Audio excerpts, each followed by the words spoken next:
Good afternoon, good morning, and welcome to this webinar, Maximizing the Advertising Impact of Free Ad-Served or Ad-Supported Streaming TV, in other words, FAST, hosted by Digital TV Europe and sponsored by Wurl. I'm Stuart Thompson, I'm the editor of Digital TV Europe. Before we begin, I'd like to explain how you can participate in today's session. First, if you have any technical difficulties, please press the Help button on your player console to receive assistance in solving common issues. We welcome questions. In order to submit those to today's participants, simply type them into the window on the right-hand side of your screen and hit the Submit button. We'll be answering as many questions as possible during the Q&A session that follows the main discussion, but please feel free to send in those questions at any time during the session, and we'll just add them to the queue. If at any time you're having audio difficulties or experiencing difficulty seeing the slides advance, simply hit the F5 key to refresh your webcast console. And please also be aware that today's session is being recorded and it will be available on the Digital TV Europe website, and you'll be notified by email when it's in our archive.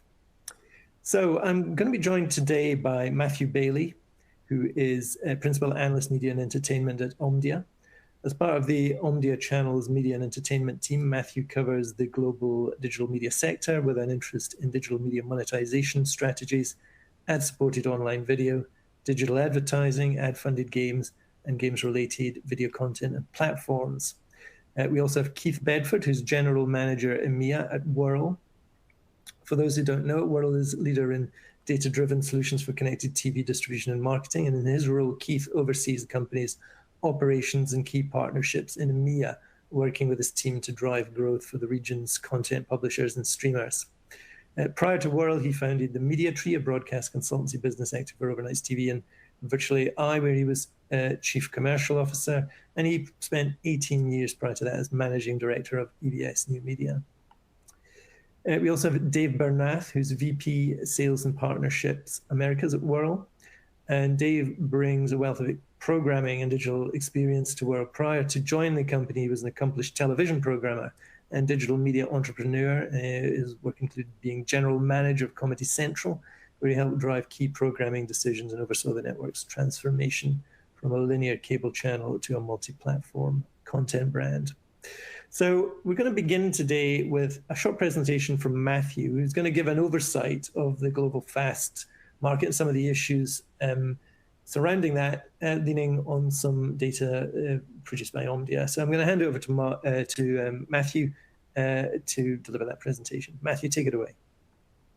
Thanks very much, Stuart. Hi, everyone. Pleasure to be here to talk about what is increasingly becoming an important topic for a lot of our clients, and that is the FAST market, so free ad-supported streaming TV. I'm not going to go into too much detail on that. I think if you're joining this, the chances are you probably know what it is. It's a very hot topic in the industry at the moment. I wanted to begin by presenting some of our latest data on where we see the FAST market developing. And this is our total FAST advertising revenue. So the video advertising revenue that's generated by FAST services that have FAST channels on them across the globe by region. And as you can see from that, it's grown rapidly over the past few years. And 2021 and 2022 were especially kind of landmark years in terms of growing that total FAST market up to around $4 billion in value on a global basis. But that is essentially going to triple over the next 6 or so years to 2028, when the total global revenues generated from the FAST market are expected to be pushing $13 billion on a global basis. And there's a couple of things to note here. One is that this is as a proportion of total ad-supported online video. It's not the biggest part of it, but it is the fastest growing. And two, this is essentially going to be dominated by the North American market, as you can see from there. In fact, over the entirety of the forecast period to 2028, we're expecting the North American region to account for over 85% of global FAST revenue. And there are a couple of reasons for that. One being that the general monetization in that market is very high. There's also different drivers that are driving more consumers to consuming FAST services, such as accelerated rates of pay TV cord cutting in the North American market, which due to the continued strength of free TV services and the availability of free broadcast TV in other regions such as Western Europe, there's less of a driving force for that fast replacement for linear TV, which is essentially what it is, but delivered via online platforms. And this kind of really becomes clear when you look at how the impact on the overall ad-supported video segment differs between the different markets. So what we have here is Fast's share of premium online ad-supported video revenue by region. And as we have representatives from across both sides of the pond, I thought I'd show the differences between the North American market and also the EMEA region in this slide, and how that compares to global, which is, of course, massively driven by the North American market. And what we see here is that in 2022, around a fifth globally of that premium ad-supported video segment. So what we mean by that is we are excluding stuff like social video or any platforms that don't have professional TV level quality content on them. And it's just including ad-supported video advertising revenue generated by TV-like premium video content.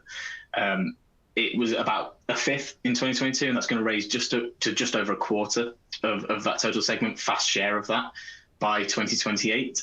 But the dynamics completely different when you look at different markets. So as I said, there's a lot more drivers of Fast in the North American market, and we're probably going to be hearing a lot more about that later on in this webinar, which is pushing it above that global average. But in markets like EMEA, particularly in likes of Western Europe, where there's still a very strong free-to-air broadcast market, and other technologies like HbbTV that are giving kind of the levels of interactivity and accessibility and addressability that Fast is able to deliver in the traditional broadcast space.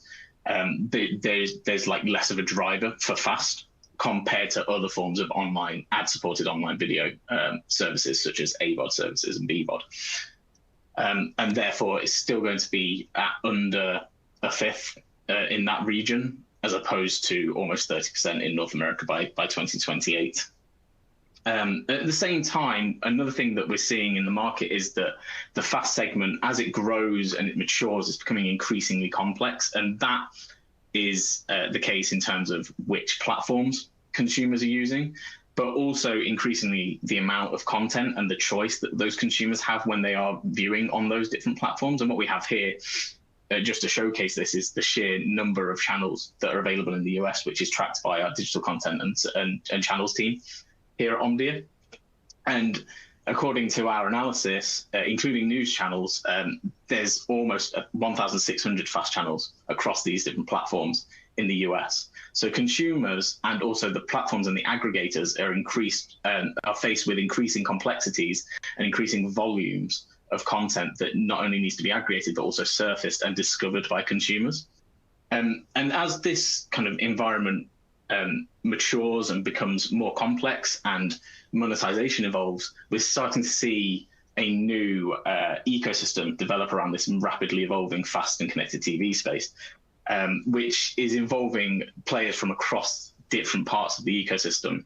So we have broadcasters that are increasingly moving into the Fast space with their own Fast channels and services. The likes of ITVX have recently launched Fast channels on that service. We're seeing a lot of movement in places like Australia, where a lot of the broadcasters are moving into Fast channels on their owned and operated platforms. But they're also looking to distribute their own Fast channels across different Fast platforms, which are increasingly operated by hardware manufacturers. And to an extent, we're also seeing interest among the pay TV segment in moving into this area as well. And the analogy that we have here is that those hardware manufacturers, they're becoming key gatekeepers of this new connected TV and Fast environment.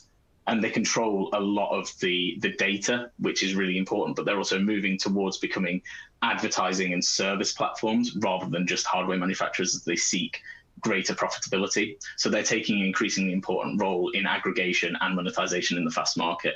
And then you've got the content owners that are increasingly looking to monetize their content through Fast and AVOD. They're the digital content owners. And then as all of these areas overlap, and all these players kind of interact with each other, we're seeing multiple areas for vendors to come along and really kind of join the dots between these different areas to kind of really complete this ecosystem. And in the middle of that is ad tech. which is making it a really increasingly important space for some of the big players in the space. So not only the likes of Samsung, LG, but we're also starting to see players like Google moving into this space. So it's going to be really interesting as we see the fast segment mature over the next few years and see the kind of services and the solutions that are coming to market to help these players across the space maximize monetization and engagement with this rapidly evolving segment of the market. So with that, I'm going to hand back to Stuart, who will be taking you through some of the findings from a recent report that Digital TV Europe's put together. Thanks, Matthew. That was a great summary of where we're at and some fantastic data in there to chew on. Yeah, as Matthew said, before we seg into the discussion element of this webinar, I'm going to present some of the findings on this topic from the Digital TV Europe Industry Survey. A couple of words about that survey. That is an annual survey of DTV readers carried out this year in February 2023. That is in-depth. We had in-depth responses from over 130 senior industry executives, and that covered 6 different topic areas, of which this is one. On the question of FAST, we asked 6 questions. The first one was, how do you rate the commercial prospects of free advertising-supported streaming TV or FAST over the coming 2 years? What the data tells us here is that respondents really believe in the advertising-supported streaming model, and they also believe that linear, FAST, and AVOD together offer a way to make additional revenue. 46% of respondents believe that linear and AVOD, or ad-supported on demand, offer an equally strong commercial opportunity. Outside of that group, linear FAST is preferred to AVOD. 25% of them believe that linear streaming channels offer the single strongest commercial opportunity in FAST to make additional revenue from streaming video as other streaming models mature, outnumbering the group who think the same really of AVOD. More importantly, only 11% of respondents are unconvinced that FAST, whether that's linear, on demand, or both, offer a strong commercial opportunity to make additional revenue as other models mature. So linear, FAST, and AVOD together offer a really strong commercial opportunity to make additional revenue from streaming in the view of our industry respondents. We also asked, what is needed to develop a profitable FAST proposition? Now, respondents were asked to rate 10 ingredients of FAST in terms of whether they're essential, nice to have, or not really necessary. And they thought that the most essential element, the basic element really, is a large library of rights-clearing content, and that was rated essential by 76% of respondents. That suggests that a broad range of content is possibly more viable than a highly niche proposition for FAST. A majority response, 51%, believe that having content that's rights cleared across multiple territories and platforms is essential. And a similar number, 50%, consider content that's available on demand as well as for linear consumption to be essential. However, second to having a large library, respondents rate having a strong lead technology partner that can support hosting, scheduling, distribution, and monetization is key. 59% say that it's essential, and a smaller group of 35% also say it's nice to have. The third placed ingredient in view of respondents is having agreements in place with the big aggregation platforms such as Samsung TV Plus.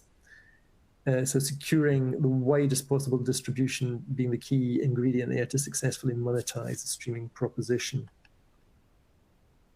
And 54% of respondents consider having a highly recognizable brand to be essential. So making content visible is seen as a big challenge, as we'll see later, facing those entering the FAST space. 49% of respondents consider addressable advertising to be essential. 39% consider it nice to have. Probably we'd think addressable advertising is more of an essential element, but that's the response we got. Few respondents consider having a mixed model with subscription and FAST seen as complementary as essential. We all know about Netflix's ad-supported tier and similar initiatives from other big streamers. only 25% take the survey, of the survey sample take that as a view. So content really is king in FAST, as in other forms of video distribution, but having a reliable tech partner is also essential.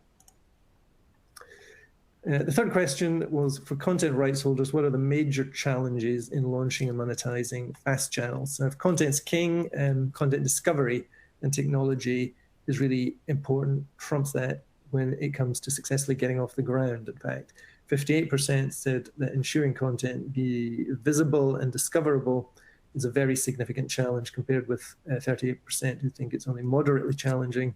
And the second biggest challenge in the view of respondents is putting in place the technical infrastructure to launch the service. And that includes origination, app development, DAI, and sales infrastructure. And some 54% think that's a very significant challenge. And then after that, you've got securing sufficient buy-in for the channel from advertisers and securing distribution deals with third-party platforms. And to secure that distribution, FAST providers need also to be able to integrate their services with those multiple platforms and devices, which is also seen as quite challenging. We saw from Matthew's slides just how many aggregators, over a dozen major aggregators in the market that people have to integrate with in the US. Key takeaway there really is making content visible to users and putting in place the necessary technical infrastructure and attracting advertisers. Those are the three key challenges facing would-be FAST providers. So what are the biggest advertising priorities in launching a FAST channel? The highest two priorities expressed by survey respondents here are achieving high fill rates and achieving strong CPMs, and not much really to separate those. Ad fill rates seen as important as a KPI in monetization of streaming services generally, helping service providers understand how much demand there is for the inventory available. And then CPM, cost of 1,000 viewers for an ad, that's the other side of it. CPMs for addressable ad impressions should be higher than for broadcast TV, because the ads are in theory hitting the audience that the advertiser really wants to reach, is one who are targeted. CPMs are also likely to fall as the supply of channels and hence of ad inventory increases. And we've seen what a great big gold rush there's been in terms of the number of providers launching FAST channels and the number of content providers seeking to monetize their rights and their assets in this way. Beyond those KPIs, maximizing fill rate and CPMs, the biggest priority is finding a strong ad tech partner, again, to help deliver that demand for advertising. Then you also have other things like working with streaming platforms, we know who those are, to build a viable advertising revenue share model. That also applies to other forms of distribution partners, including pay TV operators, streaming aggregators, and so on. But achieving high advertising fill rates and CPMs, those are the key indicators really that the survey respondents believe are indicators of success in FAST. So what are the important technologies for the future of FAST? We asked respondents to rate 5 categories of technology that support launch, operation, and monetization of FAST. And those are cloud-based channel origination, playout, automatic scheduling, dynamic ad insertion, advanced data reporting tech, and supply-side technology, in other words, programmatic software to enable the sale of advertising. Dynamic ad insertion is widely seen within those 5 as being umbilically linked to FAST as a proposition, and it should therefore not be surprising that respondents gave the highest rating to that. 65% rated it as very important, compared with 30% who rated it as only moderately important. Advanced data reporting technology is next. 52% consider that to be very important, and 43% to be moderately important. Data is really key to ensuring both that the channel's reaching the right audience and that the content and its discoverability are working. And it's also key to measuring the impact of the advertising that provides the return on investment in FAST. And then beyond that, we have automatic scheduling technology, cloud-based origination, and supply-side technology, or programmatic selling taking up the rear there. So finally, the last question we asked was, have you launched or do you intend to launch FAST as part of your own portfolio of video services? And we allowed respondents to choose up to 2 answers to that. So we asked them whether or not they had or plan to launch linear fast and or AVOD based services with the option to give those two answers covering, for example, linear and on demand. 30% of respondents said they were still considering whether to launch a fast linear offering, compared with 22% who had already done so and 10% who were actively preparing a launch. And the numbers for AVOD were a good bit lower than those for linear fast. 25% were considering whether to launch an AVOD offering, compared with 30% for linear fast. Only 8% said they'd already launched AVOD, compared with 22% for the linear fast. However, 13% said they were actively preparing to launch AVOD, which is a bit higher than the 10% actively preparing something for linear fast. So really the key there is most respondents are interested in one or both of linear fast and AVOD, with just under half of each group either having launched or having active plans to do it. And linear fast is a bit more popular than AVOD. So in summary from all of that, linear fast and AVOD together offer a strong opportunity to make additional revenue from streaming. Content's king, but having a reliable technology partner is also seen as essential. Content discovery and getting technical infrastructure right and attracting advertisers, those are the key challenges. And monetization makes sense, obviously, as the market success. And digital dynamic ad insertion is the key to that successful monetization. So with that concluded, I'm now going to bring in Rob, Keith, and Rob, Keith, and Dave, Matthew, Keith, and Dave for a discussion of some of this in more detail. And I think we'll kick off just by looking to Dave to give us a sense of what you believe are the essential building blocks of a successful fast channel or a bouquet of channels before anybody gets started in the fast world. And we've seen how challenging and competitive that's becoming. Thanks, Stuart. You mentioned it in the slides. It's pretty much all about content. You've got to have strong IP that's cleared to be used in streaming. And that's really the main first step, especially as the marketplace is getting more crowded and some of the premium players, some of the bigger studios, folks who've been on the sidelines the last, say, 3 to 5 years as this ecosystem has developed, are starting to lean in or consider or come to the market with strong content. You got to have strong content. So that's really the main question that you have to ask yourself as a studio, a cable network, a producer. Do you have a good amount of content that's has ability to break through, and not just with the audience, but with the so-called gatekeepers that you mentioned, because they are getting increasingly tough to crack. So you got to have good IP and a decent chunk of hours. We tell folks we talk with, you got to have about 150 to 200 hours at a minimum, really, to have a strong proposition. So it's really all about having the content. That's the main thing. Great. And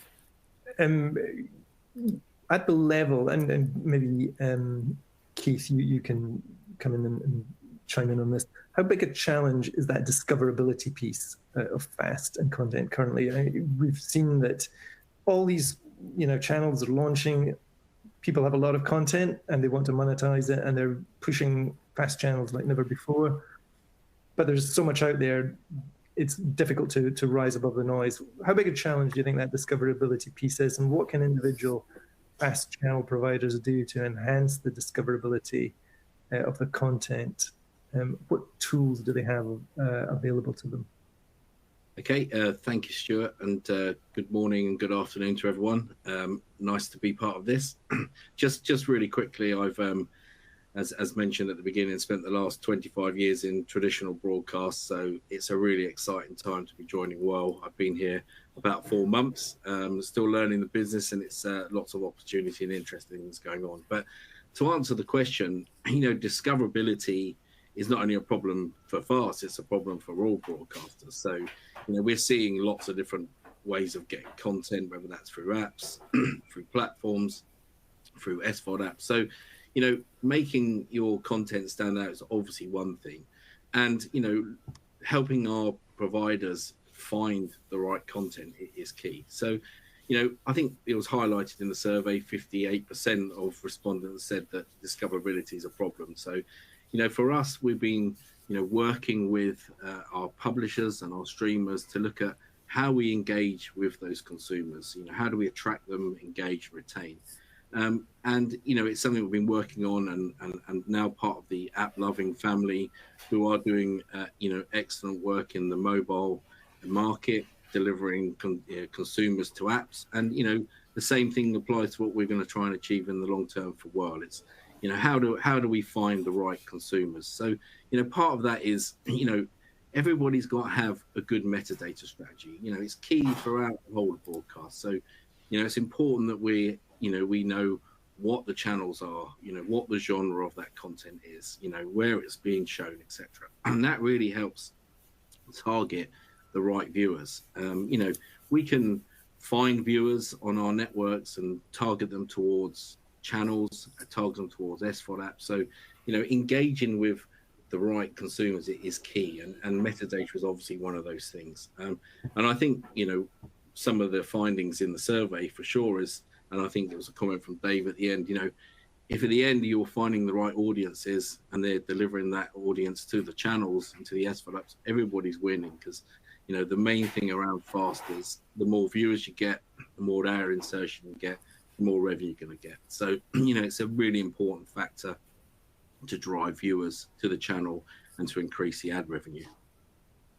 And that metadata piece, I mean, that is a challenge in itself, isn't it? Metadata is still something of an issue. Yeah, well, I mean, absolutely. I spent 15, 16 years of my life in metadata, and it was a big subject for many, many years in the industry. And it's still key. It's obviously, the data that you're putting into your applications, the descriptions you're using, the breakdown of genres is only going to increase, how you go and find new consumers. So that's obviously a big part of what we're working on. We're using machine learning to ingest what our channels are showing audiences to really go out to that market and find the right consumers. So, metadata, you're right, Stuart, is key. And AI and ML, those are increasingly sophisticated ways or providing increasingly sophisticated ways of generating and enabling this. Yes. Yeah, absolutely. I mean, we talked about it in the survey as well. Data is key to a lot of these operations. And I think, running in the FAST channels, you've got a distinct advantage of, you are seeing the analytics. You can see, how many viewers have watched that show. You can see how many ads have been inserted. And it's a big advantage on traditional broadcasts. Obviously, we're all used to seeing, reports from the major players around, how well shows are done on the traditional market. And we know a lot of that's driven by panels. It's obviously been a really good established way of seeing how the viewers. But in FAST, you can actually see analytics to prove how many people are watching it. So, that's a distinct advantage. And how you plan your content, what time you place it, how it's shown, and what viewers you can attract. So that's obviously a big part as well. Yeah, absolutely. Now, we heard from Matthew about the increasing complexity, really, of the ecosystem around FAST, and part of that, I guess, is the number of platforms and aggregators that content providers need to either partner with, integrate with, obviously, at technical level, also partner with, and strike commercial partnerships with. But if you're looking at, bringing in that discovery piece, because obviously they have a big role to play in that as well. What do you think needs to be done at the platform and aggregator level? And there are multiple platforms now and aggregators or FAST channels to help connect consumers with the content that might be of interest to them. What specifically can those aggregators and platform operators do to assist as against the content providers themselves?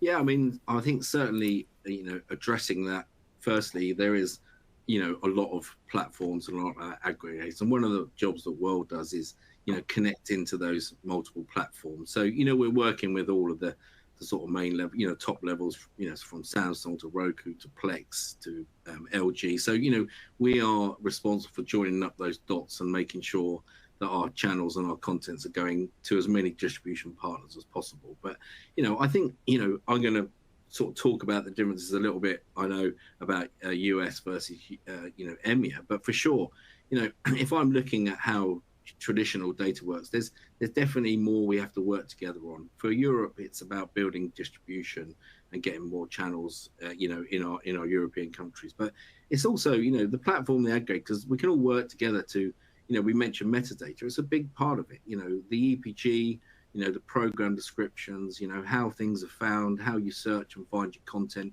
all key things. And I, look around some of the major players, we still could improve how we share that data around. In the traditional way of doing this was with, a lot of the newspaper groups who are aggregating data to many platforms, not just in print, but in obviously digital as well. So, embracing that, I don't think I've ever seen a fast channel as yet being advertised on any EPGs, on any big guides. So I think this is something that we need to, help and push this across. So, improving how we market those channels and how we get them out to the wider world is definitely something we could all work on.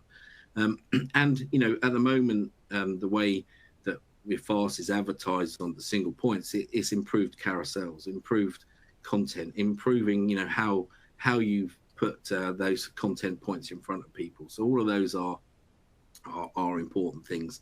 I think some of the exciting things that are happening in the market is, we can see there's certain platforms that are working with the TV manufacturers to integrate fast channels into the EPG, which I see as a massive plus and a massive opportunity for EMEA. If you can scroll down an EPG and you're seeing a channel and you don't know whether that's a satellite channel delivered over the internet or a DVB, it suddenly opens up the market to all consumers being able to find more content. So I think there's a lot of growth that can happen. And certainly I know the TV manufacturers and the platforms are working on that. So I think that's going to make FAST really accelerate in EMEA. So it's an exciting time there. Right. It avoids ghettoizing FAST in its own place, and it brings it into the mainstream sort of flow of free TV, which, as we heard, is a big deal, particularly in Europe or in EMEA. Yeah, no, absolutely. And I think obviously some of the advantages that's happening in the US, and it's good that we're part and massive in that area, is that a lot of these fast channels are integrated into EPG platforms. So from a consumer point of view, they don't know if it's a fast or delivered over cable. So this is obviously a distinct advantage. But, I know this is a big focus to some of the TV manufacturers, and, we welcome working with them to help them achieve that. I think that's a big opportunity for EMEA. Right. Now, staying with the theme of the different players in the ecosystem and those aggregators and the different stakeholders that we have, to what extent do you think, and maybe Dave, you can take this since it's more a content question, to what extent are the interests of FAST aggregators and the third-party content providers aligned in all of this? How big a challenge for a FAST content provider, a studio or a channel provider with some rights they want to monetize through FAST, is getting access to the consumer data that may be kept by the aggregators? They're perhaps the gatekeepers of this data. How big a challenge is getting that, getting access to all of that data and making sure that it's shared on an equitable basis? I think it's definitely a challenge. It's a subtle kind of dynamic happening in the market, not dissimilar to what we might have think of when we would read about, people putting shows on Netflix and not being able to kind of get a third-party Nielsen rating, not knowing how well their content was doing. And this SVOD platform says, well, we paid you a lot of money, so don't worry about it. I think it's a question. There's a number of dynamics as it relates to the platforms and the content providers. One is access to data. Traditionally, it seems in the world of tech, the platform folks, whether it's a website or a mobile platform or social, or in this case now FAST and AVOD, they just tend to hold on to data. They're not loving sharing it in a big way. That just seems to be a general trend in technology. And so what you don't have the kinds of things you have in traditional TV, like Nielsen. So, you're getting some performance data. If you're running your own advertising, you're getting more data.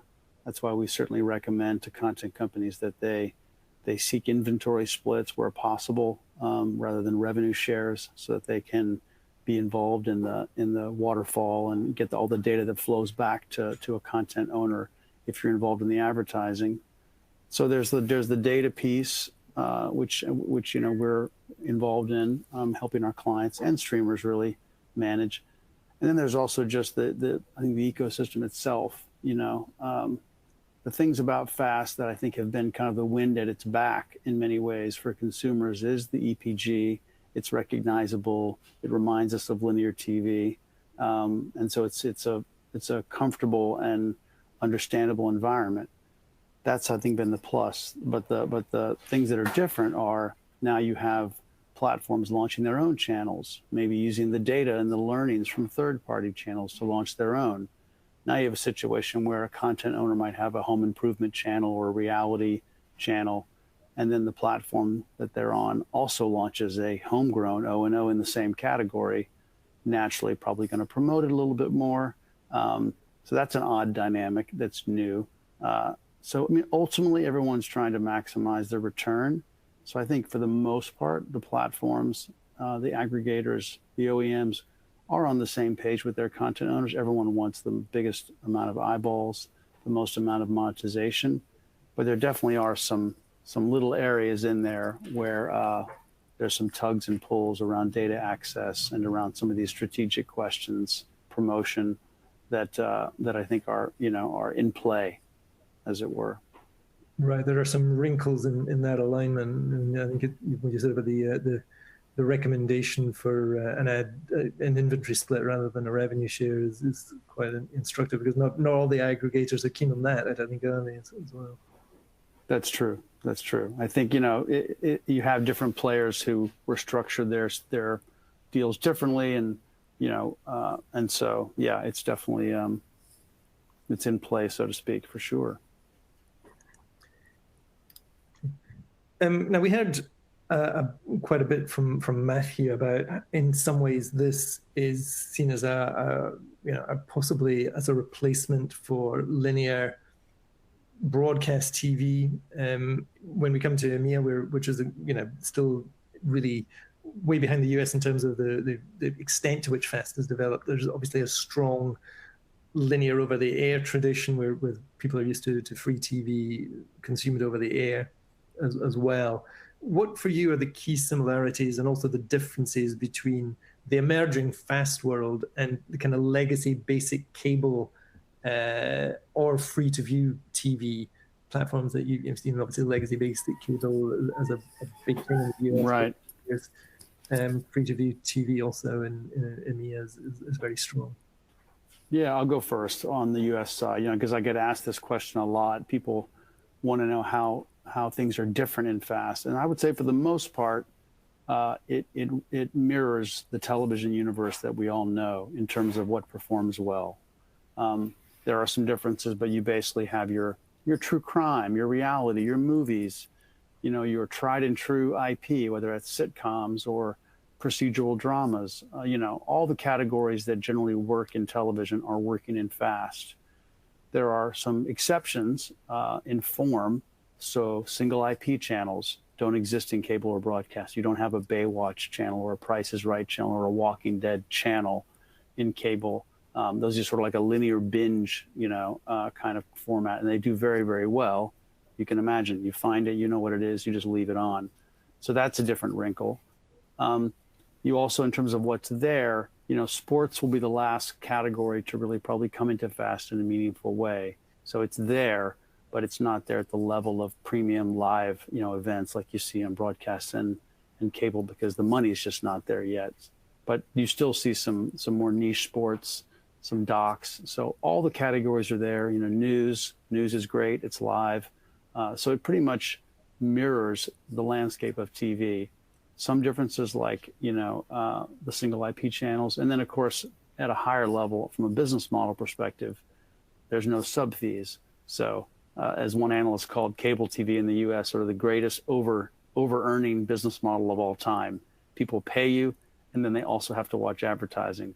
So we don't have that dynamic. It's free, which I think is a great thing about the ecosystem. So you're not going to have any paid subscribers, at least anytime soon, in FAST, I don't think. But essentially, it really does mirror, in many ways, cable. The other difference, I think, and this speaks to my point about the O&Os and just kind of the it's not as much of a ubiquitous environment. And so that'll be interesting to see how that plays out. If we go back 10, 20 years and I watched, Workaholics on Comedy Central, I could talk to you about it and you could watch it, whether you had Dish, Comcast, Spectrum, Charter, any multi-channel provider. There were a basic number of channels, pretty high level, that everyone had. In Fast, it could be that we haven't done a deal yet to bring the Walking Dead universe to your Vizio TV, or this kind of thing. Or when you start having O&O channels, is everything for the most part available across the board? That's not true. And so how will that play out? Will it just be that the top brands, the top IP is pretty much on all the major platforms? Or are we going to see, some exclusivity for various reasons, things held back, things placed in one platform, platforms trying to establish their own brands in certain genres? These are some of the things that are different, but it's pretty early innings in terms of how all that's going to play out.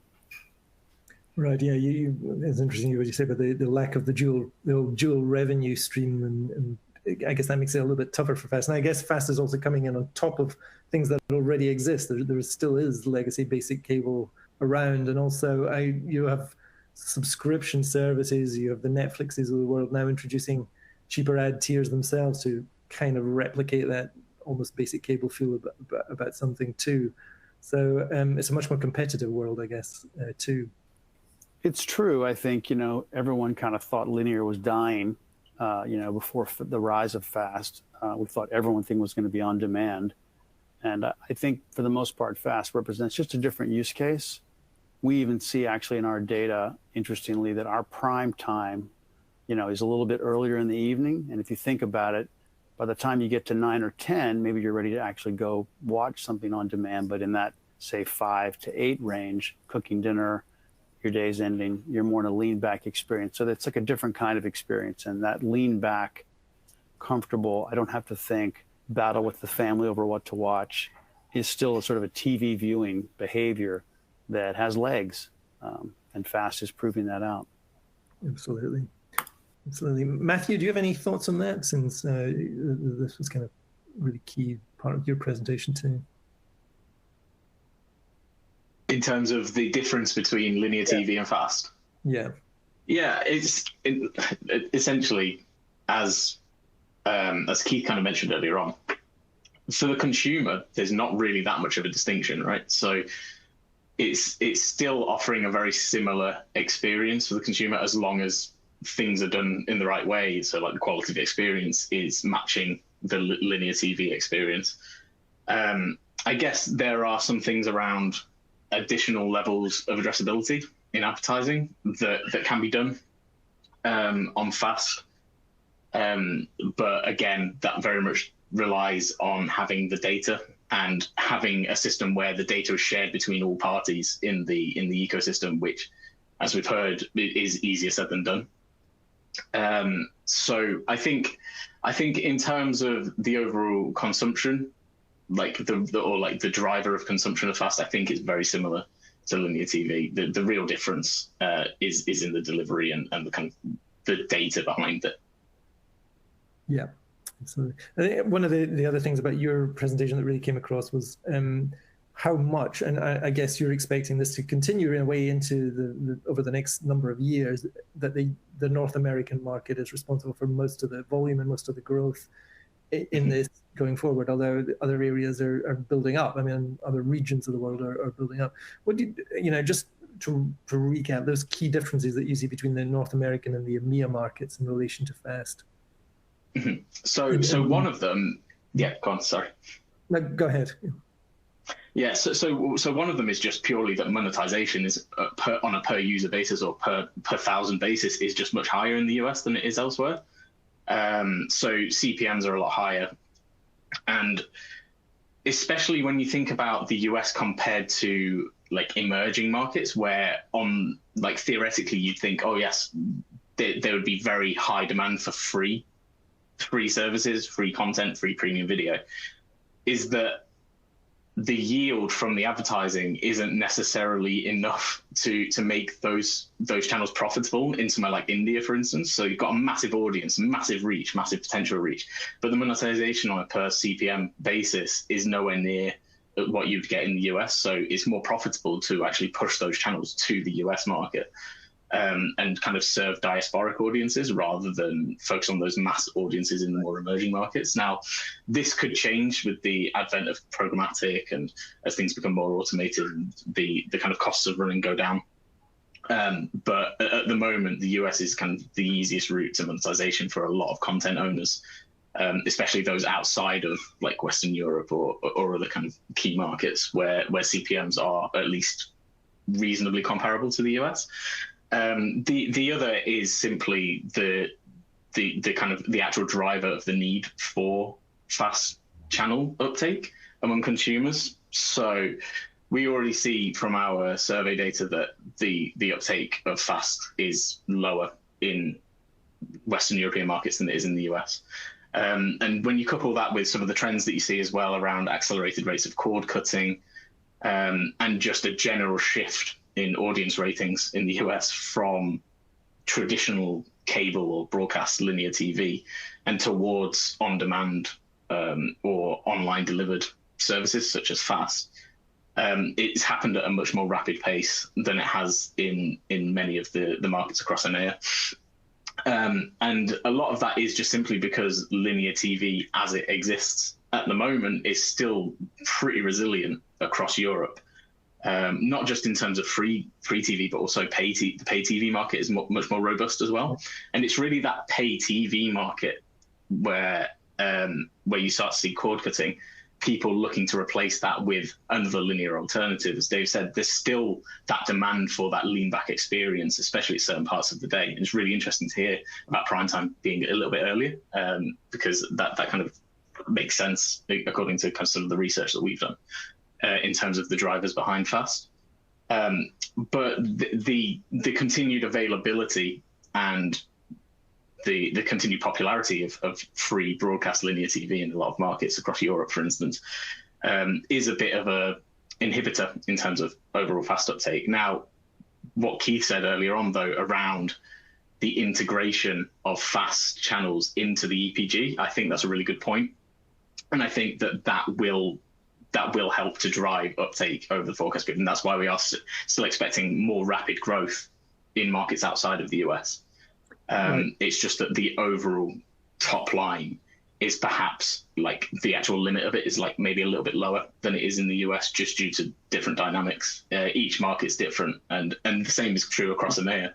So as I mentioned, EPG integration, it'll be really interesting to see what happens in terms of kind of regulation across different markets, where especially like the interests of PSBs or public service broadcasters, in terms of discoverability and their prominence on that, how that will interplay with the desire of connected TV manufacturers to push their owned and operated or O&O channels and services. So that could be another interesting area of nuance that we see a difference between the different markets. But in general, a lot of it is just being driven by that cord cutting behavior in the US, which is just much more rapid than it is across other regions. Yeah, got it. Yeah, and I think, can I just add a couple of points?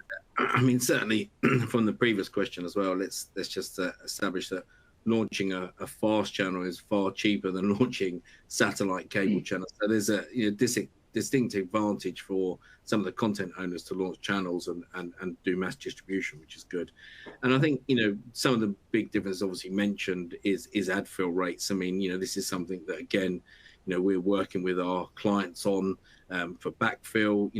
In the US, it's less of a problem on certain platforms, but, this is something we're addressing in Europe and offering some CPM rates that are competitive in the market going forward to help drive backfill. So I think it's also important to make sure you, as Dave mentioned, we do get some ad tech in there from Wurl, because we can see better analytics and help with the backfill problem. So these are all issues that we're addressing, and I think this is going to help the EMEA market grow. And I think for us, also working with European based broadcasters entering the market. Obviously, the US offers a great opportunity to start the channels, but also look at where the markets are growing as far as what countries are doing good distribution. So I think it's we can see this with all the sort of majors launching channels like BBC, ITV, etc. So we're seeing that growth, obviously achieving more in the US, but it is catching up in Europe. But it's going to be about 2 years behind the US all the time, I think. So it's just a matter of making sure we're looking at the right markets to join. Yeah, I mean, there's a lot of initiatives from broadcasters such as, BBC Studios and ITV Studios about launching either single IP or genre-based channels now, and they're quite ambitious around that too. And those are brands that are recognised. Absolutely. Okay, we're getting close to the end. Before we wrap up with a final question to you guys, let's cut to some of the questions coming in from the audience. So we had one on analytics. I think we answered this to some extent, but perhaps specifically we can look at it. What extent analytics being, analytics are key to planning and position of content. To what extent do the likes of Samsung, in your view, share analytics sufficiently with content owners? I don't know who wants to take that. Perhaps Keith, do you want to look at that, or Dave? Well, I mean that's really down to the deal that you do with Samsung. So it can be lots of different ways, but it's down to the content owners of broadcasts to negotiate the right deals for their channels. So it's very important that they look at all the different revenue options, and if it's a straight rev share from some of the major platforms, and that's one way. But I would always be trying to make sure you're spreading your potential bets around how you can make the most advertising revenue, and that would be addressing some of the backfill issues and working with partners like Wurl to look at that. So I think it's really down to the deal that you're doing with the platform. So it really has to be negotiated for your benefit so you can maximize your revenue. So but obviously there's lots of negotiations to do, and so it's really down to the individual channels to work on that with the platforms. But Wurl are happy to sort of help, and we're doing revenue models for our clients and new clients that are launching. So we're really providing a service where we can look at how we can monetize across multi-platforms and help drive as much revenue as possible. Right. And looking at that aspect of a lot of it is down to individual negotiations, or in negotiations perhaps aided by a company like yourself with the platform owners. There's another question on given the sheer volume of fast channels on platforms, how can an independent distributor achieve a solidly strong EPG placement or prime real estate on the platform's UX? I guess that's down to negotiation as well, or are there other factors perhaps involved in that? Yeah, no, absolutely. I think that isn't that been the question of all time?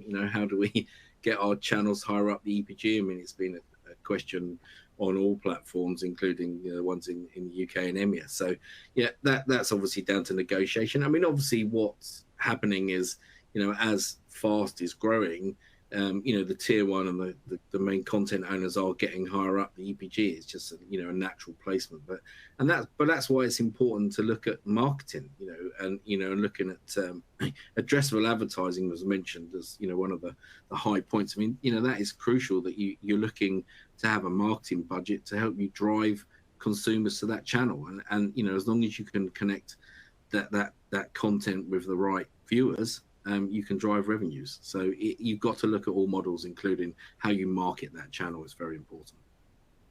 Great. Okay. We have a question on player. Can one playout serve multiple territories?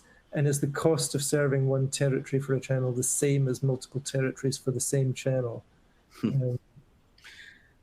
Well, that's a complex question. In fairness, obviously, one of the main things that Wurl offer is multi-aggregation into multiple platforms. So yes, obviously that can be achieved from one supplier. There are obviously complexities around how different operators work. So we can deliver some straight and some go into a head-end model. So there's lots of different scenarios. So I think it would be difficult to get into a pricing question about it. But I think from a from looking back to your survey, finding a good tech partner, they should be able to join those dots up for you and supply your channel to all the multiple aggregators. And there's lots of other ways we can work with partners, looking at restreams, etc., etc. So, but I think to get into the detail of that would probably be a one-to-one, I should think. So happy to follow up that with the person with the question. Okay, there's one on looking at the Omdia deck from Matthew, but it's a question really more for Wurl, I think. The Omdia slide on the fast landscape shows key players, broadcasters, hardware manufacturers, and content owners being the key players, but aren't technology enablers such as Wurl and its rivals beginning to act as aggregators themselves? Is that something you would agree with, or probably maybe not? I don't know if Dave wants to take this one. No, I don't think so. No, we're not really competing with our, essentially our job is to help content owners maximize their opportunity. So we help them connect to the streaming platforms. We've done a bit of syndication here and there, but essentially we're not in the business of creating channels, of aggregating them per se to bring to the market. We're really interested in working with strong IP, strong content owners. At the moment, and Europe's obviously very different than the US. There are not dozens and dozens and dozens of platforms in the US where you can make good money. There are a handful, and then there's sort of a next rung coming up, and it's going to keep growing. But so it's a manageable ecosystem on that level. But we're not really looking to sort of do that kind of stuff. We're just looking to really help companies get their content, get their channels out to the maximum number of platforms, and then optimize that yield. And as Keith said, I think broadly speaking, we'll see. Is fast the new cable? Ish. No sub fees. But it's growing. There's been a few questions about the content. Is it going to follow the sort of cable path where there was no original content? It was all library. We're definitely in that phase outside of things like news. And so over time, will there start being original production? It's going to kind of depend on the revenue growth. I think long-term, the potential is clearly there. If streaming fast becomes the only real linear television in the game, and cable and satellite continue to decline in the US, at some point there will be some original production. And then the same thing can be said about marketing. Most folks aren't doing much marketing for their channel.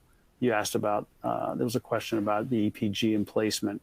You can tackle that on an editorial level a little bit, because the platforms are looking for things to sort of say and highlight around seasonality, holidays, things happening in the zeitgeist. So if you're an active content provider and you're working with a Vizio or a Samsung, highlighting your content, adding content to your channel that's appropriate to the time of year or something going on, I think there's sort of editorial wins to be notched as they're looking to platform certain tiles on their home screens. But like classic marketing, off-channel marketing, cross-channel marketing, this is really in a nascent stage. What's exciting about it is it's a connected TV ecosystem. It's not spray and pray like we used to do in cable. So as it evolves, as it comes online, people are going to be able to actually target audiences that have an affinity for their channel, their content, for their app. So I think we're going to see a real revolution, and it promises a lot of capabilities, measurabilities that I think is going to really juice the system. And that's going to really start to happen, I think, in the next year. Great. Okay, we're almost out of time. Maybe, Keith, do you want to round off as well? My last question, I think you've just about answered, which was, what are the principal changes you expect to emerge in the fast world over the coming year? I think you probably talked about that. Is there anything else before we turn back to Keith? Yeah, no. I think we covered that on some of the things we're looking around. Offering marketing out to our clients, but for EMEA, certainly, we just need to work together as operators, providers, to make sure we're still increasing distribution. I mean, it's an important way that we're going to get growth. So launching channels in the right markets and working with the content providers is key to us all to make sure FAST continues to grow at the pace it has in Europe. Great. Fantastic. Thanks very much. Well, I'm afraid we have run out of time. There are one or two other questions from the audience coming in that we'll pass on to our speakers today to perhaps answer offline. I'd like to thank participants today, Matthew Bailey, Keith Bedford, and Dave Bernath, for I think a really full and outstanding discussion.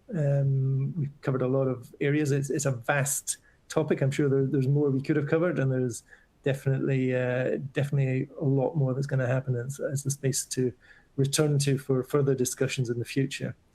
I'd also like to thank Wurl for sponsoring today's event, and on behalf of Digital TV Europe, have a great remainder of your day. Thanks very much. Thank you. Thank you, Stuart. Thanks, Stuart. Thanks, everybody.